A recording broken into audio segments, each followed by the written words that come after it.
Hi everyone. So today in this video we are going to see what is cell made up of and what is the structural organization of the cell. That means what are the parts of the cell and structurally how it is organized we are going to see. Okay.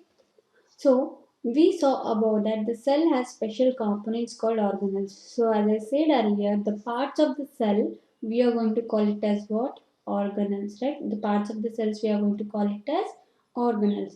How is a cell organized? In a cell, how it is organized? That means which part is present where we are going to see here. Okay.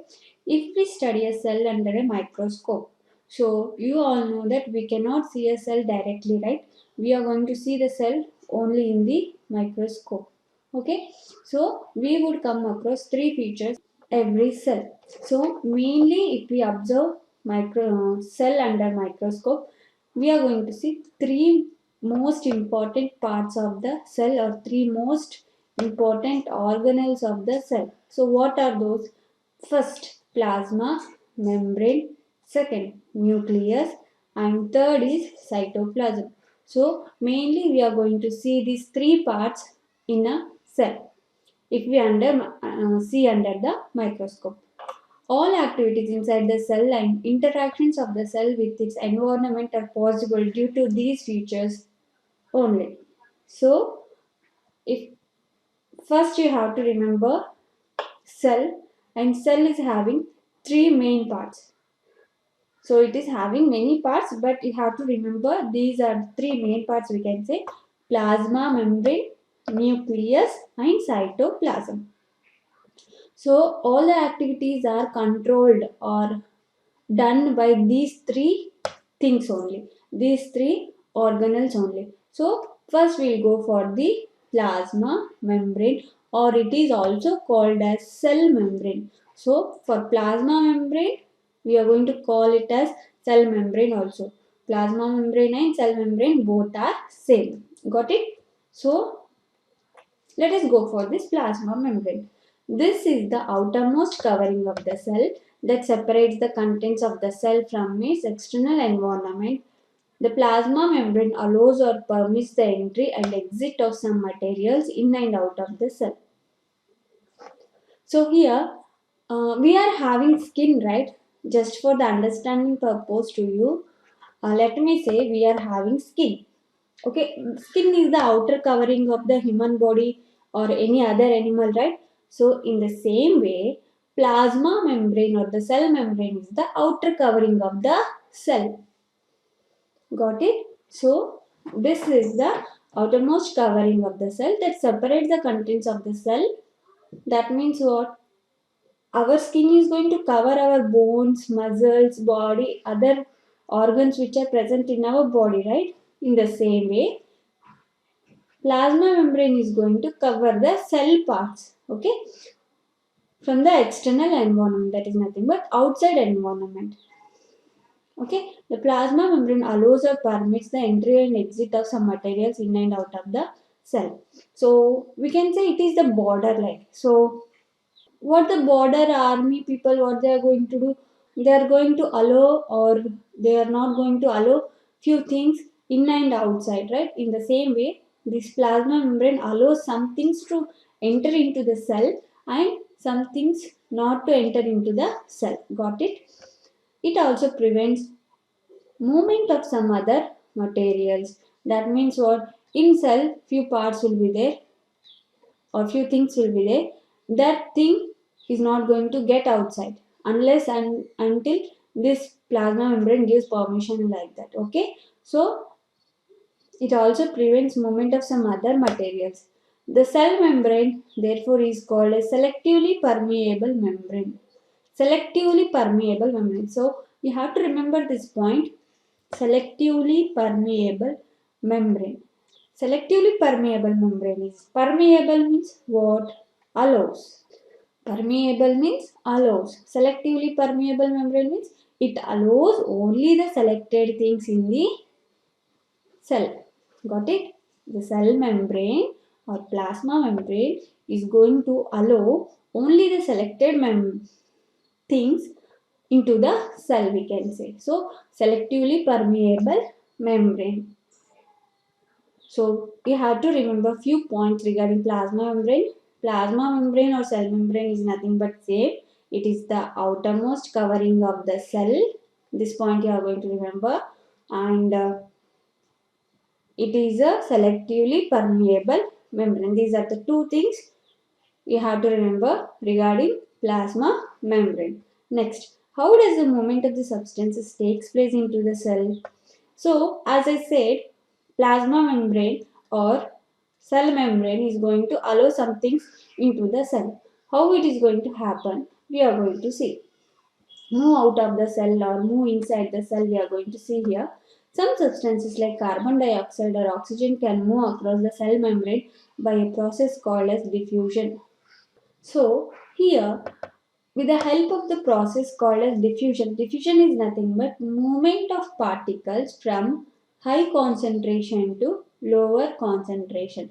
So in a cell, if there is a less oxygen, means the cell membrane or plasma membrane allows oxygen to enter into the cell. If there is less concentration of carbon dioxide, the cell membrane allows CO2 to enter into the cell. Okay, so diffusion is the process where the high concentrated, so diffusion is nothing but the movement of a substance from an area of high concentration to an area of low concentration. So this is about diffusion. So we have studied the process of diffusion in early chapters. We saw that there is a spontaneous movement of substances from a region of high concentration to a region where the concentration is low. So diffusion they gave here. So from the region of high concentration to the region of low concentration, the movement of substances is going to take place, and that movement we are going to call it as what? Diffusion. Got it? Something similar to this happens in cells when, for example, some substances like CO2, which is cellular waste and requires to be excreted out of the cell. So you know that CO2 is going to be released out from us. That means it is going to release out from cell also. Accumulates in high concentration inside the cell. In the cell, the external environment. In the cell's external environment. The concentration of the CO2 is low as compared to that inside of the. So they are saying that when CO2 is completely, let me say this is the cell you are having, okay, and this is the external environment. This is the external outer environment of the cell. When CO2 is more here, what happens? The cell is going to push the CO2 outside the environment. Okay. So when that means what, here low concentration is there and inside the cell we are having high concentration. So when this happens, spontaneous is nothing but very fastly, very rapidly we can say, instantly we can say. So as soon as the concentration level increases in the cell, the selectively permeable membrane, that is nothing but plasma membrane, is going to allow the CO2 to enter into the external environment of the cell. Got it? So as soon as there is a difference of the concentration of CO2 inside and outside of the cell, CO2 moves out of the cell from a region of high concentration to the region of low concentration outside the cell by the process of diffusion. Got it? Similarly, O2 enters the cell by the process of diffusion when the level of concentration of O2 inside the cell decreases. When there is no oxygen in the cell, so outside environment provides oxygen to the cell. Okay. Thus, diffusion plays an important role in gaseous exchange between the cells as well as the cells and its external environment. So, diffusion is the main thing that plays important role in exchange of the gases. So diffusion helps to exchange CO2 and O2. CO2 carbon dioxide, O2 oxygen. Water also obeys the law of diffusion. The movement of water molecules through such a selectively permeable membrane is called osmosis. So here you have to remember these things: diffusion and osmosis. So I'm going to say it once again very clearly regarding these two things. So diffusion is nothing but exchange of gases from higher concentration to the lower concentration. Okay, and osmosis is nothing but exchange of water molecules from the higher concentration to the lower concentration. Got it? Only here gases, diffusion, water molecules, osmosis.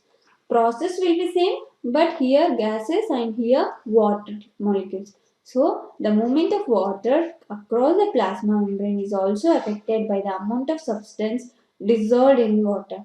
Thus osmosis is the passage of water from a region of higher water concentration through a selectively permeable membrane to a region of lower concentration till equilibrium is reached. So here equilibrium is reached is nothing but the level should be equal here from high concentration to lower concentration we said. So the concentration level increases until the levels are going to become equal. Okay, the water level is going to, the water molecules are going to become equal, and here in osmosis you have to remember selectively permeable membrane here.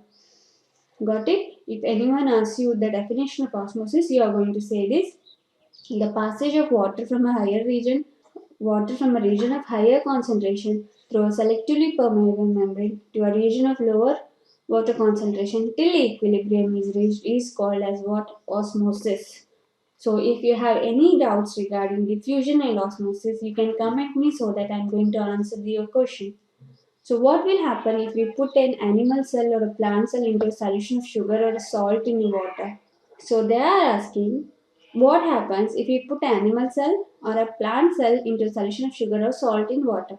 So you have to take salt solution and you have to take sugar solution. You have to put animal cell and plant cell. What happens they are asking. So this is the main point, you have to listen it very carefully.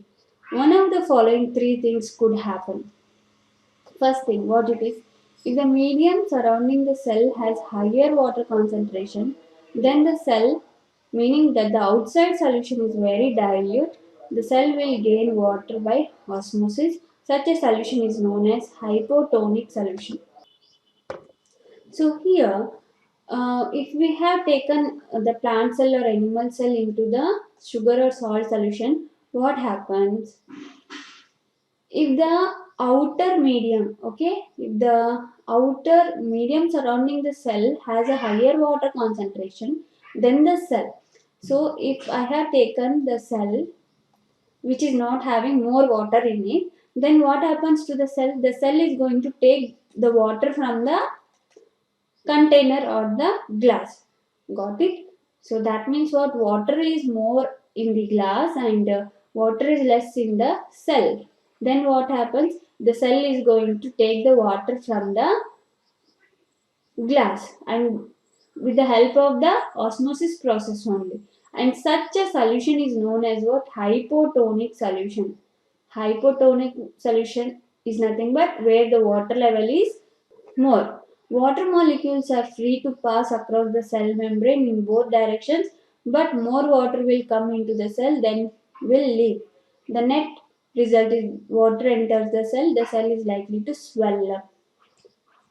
So both the things, the water which is present in the cell and the water which is present in the glass, both are going to exchange the water levels. But the thing is here, what happens? The water which is present in the glass, that water is more likely to absorb into the cell. Okay, and the swell is going to become swell up. Swell up is nothing but it is going to become bigger in size. Next point.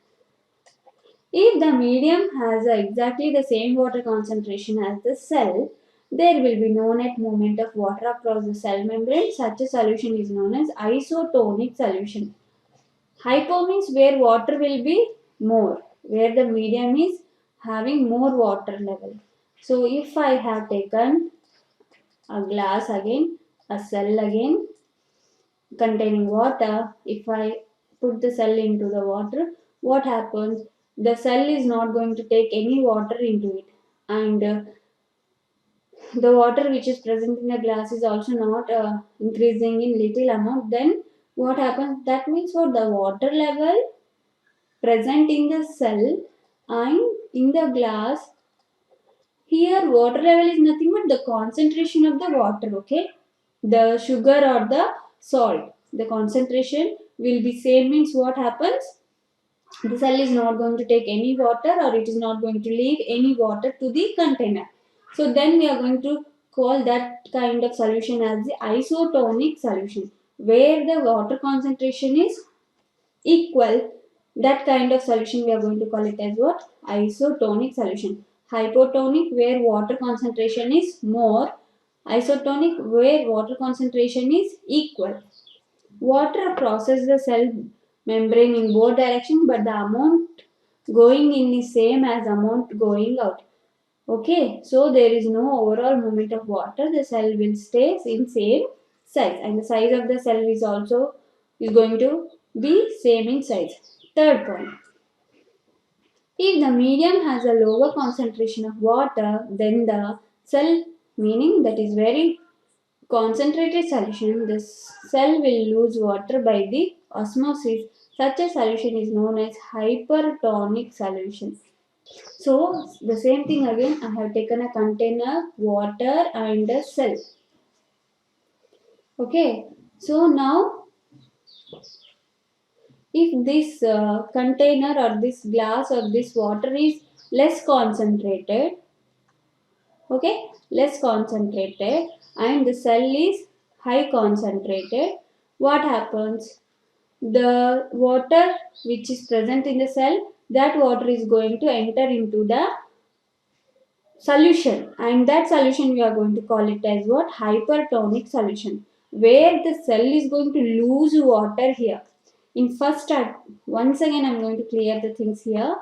In first thing, what we did, what happened? The cell left the cell has taken the water. Okay, I can say the cell has drink the water like that. Okay, so that kind of solution is nothing but what? Hypotonic solution. Here where the cell, and in this first activity, the hypotonic solution, the cell is going to swell up. In second, the water concentration is equal in both cell and the container, or the solution, and that solution we are going to call it as isotonic solution, where the concentration is equal. Isotonic solution, where the concentration is more. Hypotonic solution, where the concentration is less. Hypertonic solution. Again, water crosses the cell membrane in both the direction, but this time more water leaves the cell than enters it. Therefore, the cell is going to shrink. So, shrink is nothing but what? Losing the shape, I can say. If the cell is of round shape, okay, the cell is going to become shrink. Okay, so this is the cell is going to lose its shape, or it is going to dry up, we can say. It's not going to exactly dry up, just like dried up shape, we can say. Thus osmosis is a special case of diffusion through a selectively permeable membrane. Now let us try the following activity. So let us do an activity to understand the things properly here. Osmosis with an egg. Okay, we are going to conduct an activity here with the help of the egg. Remove the shell of an egg by dissolving it in a dilute hydrochloric acid. So dilute hydrochloric acid is nothing but HCl. You are going to take HCl. You are going to put that egg into the HCl solution, so that the shell which is hardened shell will be there, right? That shell is going to remove. The shell is mostly calcium carbonate. A thin outer skin now encloses the egg. Very thin covering will be present towards the upon the egg. Put the egg in pure water and observe what after 5 minutes. What do you observe? So you have to take egg, put it in HCl. So the outer calcium layer will be, the white color layer will be removed. The shell will be removed, and now a thin covering will be present. So you have to put that egg into the water, pure water, that is nothing but 100% pure water. You are going to take it, filter water, we can say. You have to put it in that, and you have to wait for 5 minutes. What you are going to see, the egg swells because water passes into it by osmosis. So the egg is going to become bigger in size as water is going to enter into the cell. That means water is going to enter into the egg. Place a similar de-shelled egg in a concentrated salt solution and observe for 5 minutes. Now what you have to do? Again, you have to take another egg and you have to put it in HCl. The outer covering will be removed and then that egg is put into the sugar or salt solution. What happens to the eggs? The egg is going to shrink. That means it is going to become shapeless. Why? Water passes out of the egg solution into the salt solution because the salt solution is more concentrated. Here concentration is nothing but pure water is not concentrated and salt solution or sugar solution is concentrated. Got it? When we add something substance to the water, the concentration of the water is increased. We added salt to the water or sugar to the water. So the water concentration will be more. Got it? So that's why the egg is going to release water to the that solution and it is going to become shrink. We can also try a similar activity with dried raisins or apricots. So raisins, the kismis you are going to see in your houses, right? You are going to take the dried grapes or kismis, put it under the water, take few half glass of water, put some kismis into the water. After some time you are going to see that they are going to become bigger in size, right? And the same, now what you have to do, another, you have to take water, add some salt or sugar to it, then put grapes to it. What happens to the grapes? The grapes are going to dried up or they are going to shrink. Okay, so thank you for watching the video. For more videos, please subscribe the channel.